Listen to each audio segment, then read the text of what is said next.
So first, let's just dive in and talk a little bit about organizational change management and what it means. And every consultant has a slightly different definition of change management, but in a nutshell, if I were to summarize this slide, the way we view change management is it's anything that has to do with transitioning a project and transitioning employees and stakeholders within a company from the current state of the way things are working now to their future state.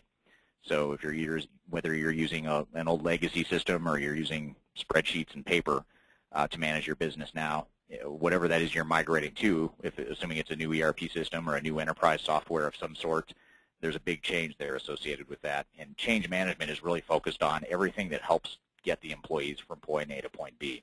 So we're not talking about necessarily the technical aspects of how the software is configured, how the software is designed, how the software is rolled out, or technically implemented, but we're talking about how employees adopt those new processes and new systems in a way that supports the business. So we look at some of the key words on this PowerPoint slide are empower stakeholders. We want to empower stakeholders. We want to identify the human impacts, and it's also something that supports and complements the project management team.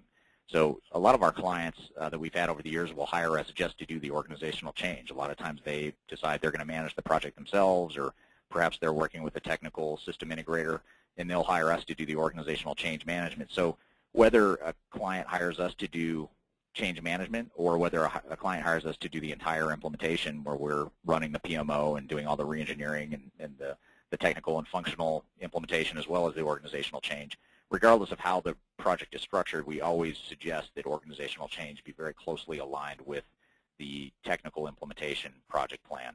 And the change management team and the PMO should work very closely together in concert throughout the project.